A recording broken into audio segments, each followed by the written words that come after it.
सामान्य कुरा होइन। यहाँ शहीदकी आमा छिन्, ध्यान दिनुहोला। कुनै पनि बिचौलियासँग साँठगाँठ गर्नुभन्दा, एक कप चिया खानुभन्दा अगाडि, उसको एक घुटको पानी खानुभन्दा अगाडि शहीदकी आमालाई सम्झिनु होला। आफ्नो छोरो चढाएर संसद छिरेकी छन् शहीदकी आमा। सामान्य कुरा होइन। यो देशमा बिचौलियागिरी बिगबिगी छ। मैले छोटो समयको राजनीतिमा जुन देखेँ त्यो अनुभव तपाईँलाई सुनाउँदैछु। तपाईँहरूलाई विचलित बनाउन, तपाईँलाई प्रभावित बनाउनको निमित्त मानिसहरू दौडन्छन्।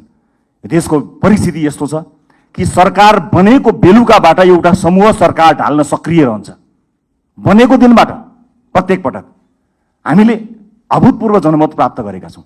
त्यो अभूतपूर्व जनमत प्राप्त गरेसँगै अब यिनीहरू बीच फाटो ल्याउन सकिन्छ कि भनेर ठाउँ ठाउँबाट प्रयास भएको तपाईँहरू हेर्नुहुन्छ होला नि।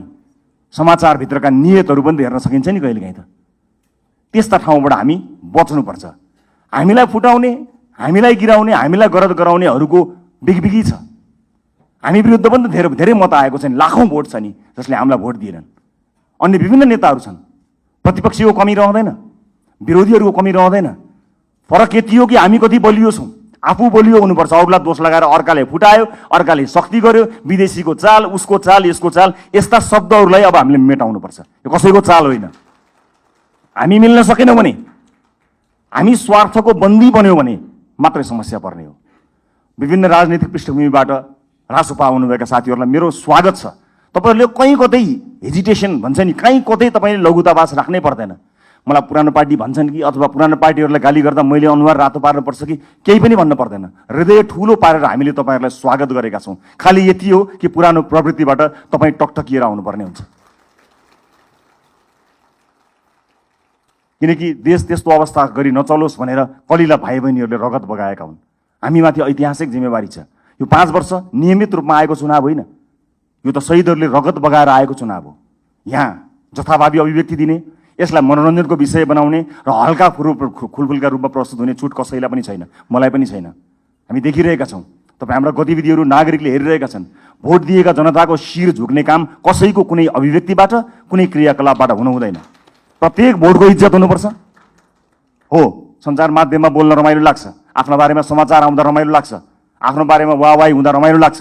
सञ्चारकर्मी साथीहरू पनि यही समाजका साथीहरू हुन्, उनीहरू मित्र हुन्। उनीहरूले कहिलेकाहीँ आफ्नो पक्षमा राम्रा कुरा लेखिदिँदाखेरि आफू दङ्ग परिन्छ।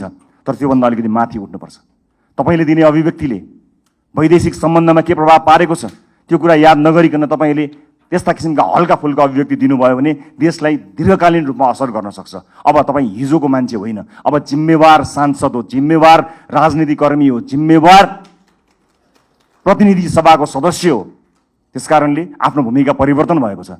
होइन जो कोहीलाई अझै पनि म अभियन्तै हुँ भन्ने लाग्छ, अझै पनि पुरानो पेसाकर्मी हुँ जस्तो लाग्छ, जो कोहीलाई म हिजोकै जस्तै भनौँ न यदि जिम्मेवार नभए पनि सार्वजनिक अभिव्यक्ति जस्तो दिन्थे त्यस्तै दिन्छु भन्ने जस्तो लाग्छ भने you are more than welcome to leave this hall. तपाईँहरू सांसदको भूमिकाबाट बाहिर जान सक्नुहुन्छ, केही पनि फरक पर्दैन।